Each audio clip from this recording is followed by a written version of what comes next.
Ghibli's The Boy and the Heron. Oh shit, you were saysaying that. Yeah, man. Awesome. Say Awesome, more. awesome, Yeah, awesome. tell me things. So, like, I remember when, because it took a while for it to kind of make its way over here, and even then, like, you couldn't, like, it completely, you couldn't get rented. Like, there's no VOD for it. It was just like, when it lands here, it lands here. So it eventually came, I think it showed up on Netflix in October at some point, and we finally pulled the trigger. Okay, like, let's go for it. And yeah, that's the thing with a Ghibli movie. Like, you kind of, like, never know. Like, there's some recurring themes that he loves doing. Like, like the, capitalism kills everything. Mm-hmm. War ruins everything. But like there's the recurring themes of, like, motherhood and being raised by a mother and the loss of family. The Boy and the Heron found a way to, like, fit all of it in. Maybe, like, less of, like, the capitalism and war stuff, or a little bit of the war stuff, because it's kind of set during World War II. Like, the main character is relocated to a different part of Japan, just to avoid, like, like a less, like, war torn version of it in World War II. Does it feel? I just want to make sure I'm not getting the wrong impression. Does it feel like a greatest hits kind of story? No, okay. It doesn't. Okay. If anything, it's the closest thing to Spirited Away he's made since Spirited Away. It, like, when you say that, you mean story wise or quality wise? I gotta say, it's probably my favorite movie of his in a long time. More akin to Spirited Away. And you've quality. I think I've seen just about all of them. I was gonna say, you've seen, like, the whole catalog, right? I have not seen a lot. Not quite. There's still, like, a couple major ones, actually. Like Mononoke I haven't seen. And The Wind Rises I also haven't seen. But yeah, like, just, like, it's just one of those things where it plays with time. Like, again, like, it feels very surreal and, like, going to another world. Like, it honestly, like, I'm not going to say it's like a ripoff of Pan's Labyrinth, but it reminded me so much of Pan's Labyrinth. Of, here is all the stuff happening in the real world. Let's go through, like, this imaginary door to a fictional place where time and space is, like, not what you think it is, and it's playing around with realms and who directed Pan's Labyrinth?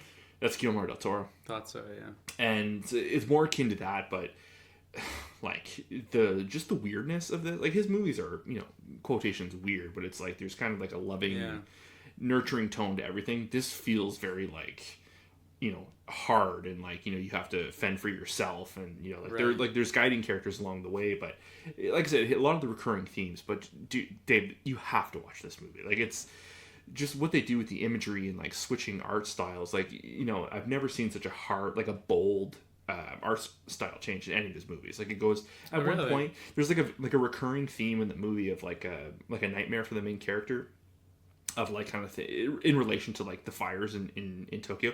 I don't, like, they weren't affected directly by like the bombs drop or the nuclear bombs dropping, but there's, like, a lot of, like, the burning of various cities, like Nagasaki and stuff like that. So there's this theme of, like, nightmares and fire, and it goes to, like, this hand painted, like, almost like charcoal brush art style various times through the movie, and it's just black and red and a little bit of orange tinge thrown in there. It's crazy.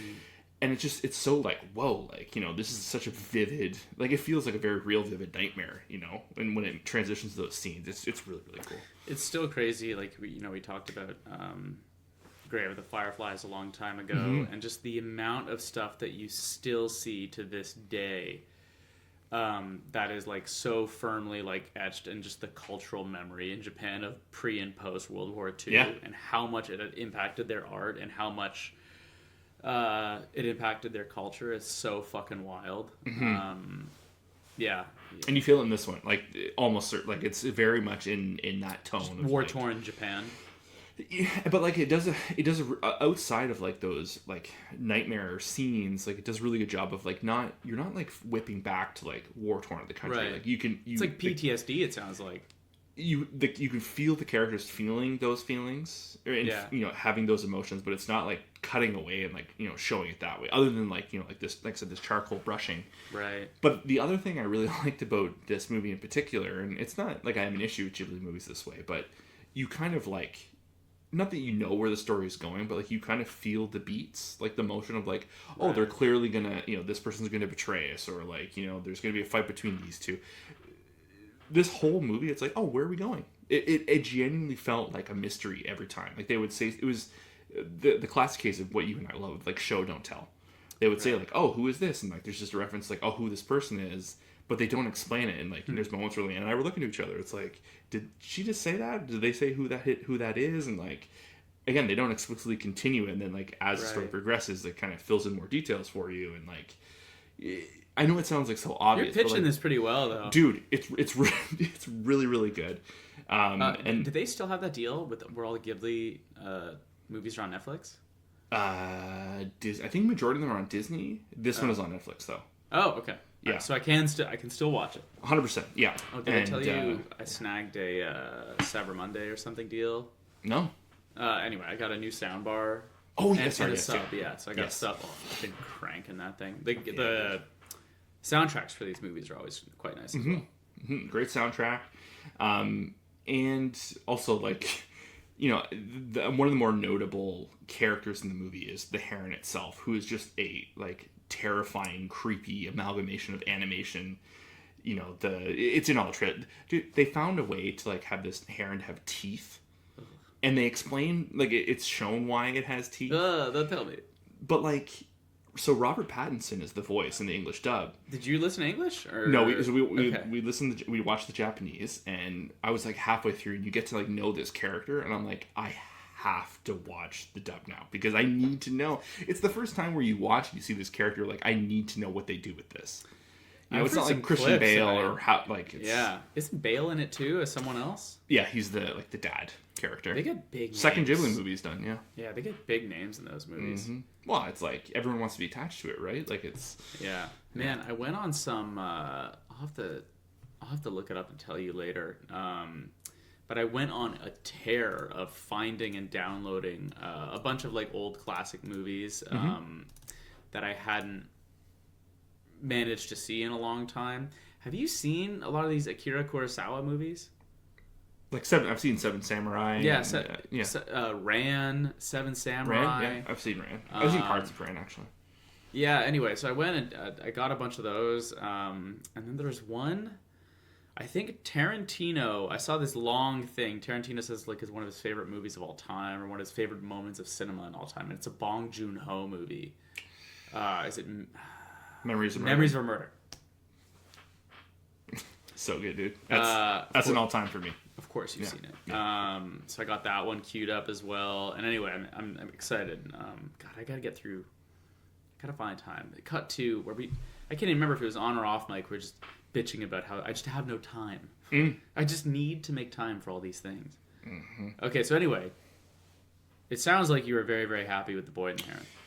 It awoken of like a hunger of like, holy cow, I need to like maybe watch 3 or 4 Ghibli movies like over the Christmas break. Yeah, it's really good. I'm gonna be rewatching it like definitely 100% over Christmas. Definitely not a cringe movie. Was like borderline like horror, body horror at points. Okay. But so like probably like the least family friendly of his stuff. But oh really? I would think so. Like it's family friendly till it's not, and it's like 30 seconds of like, oh wow, like is her skin turning into frogs, or is that frogs like climbing on her? You know, like it's like as an example, like as a case point. I don't know. I was completely sucked into it. I was like, this. I love it. I love the power of animation. Yeah. And it's so funny because we watch so much anime and like not to compare and like you want like this is the art of animation. Like like he is a like a master of it, and the people that work for him. And not saying like the stuff that we watch isn't. But I think they're trying to deliver 2 different types of things, Yeah. And you just watch something like this, you're like, I think we're lucky to get another one of these from him. And I know he said he's officially out of retirement again. We're probably going to get maybe another one. But nice. Like if this is his last one, I think it's a really strong one. If he goes out on this one, you feel like he goes out strong? It's in my top. It's in my top 3 of his movies for sure. That's very good to hear then. After one watch, I feel that strongly, but I really, really dug it. Damn, dude. All right. Man, I'm glad you reviewed that. Now I need to watch it. I'm gonna try and prioritize that one because it's out. There's no, you know what I mean? It's like it's out. I can watch it just right now. Netflix just sitting there waiting for you. Yeah. Yeah. All right. The only stuff I got is a little bit of news.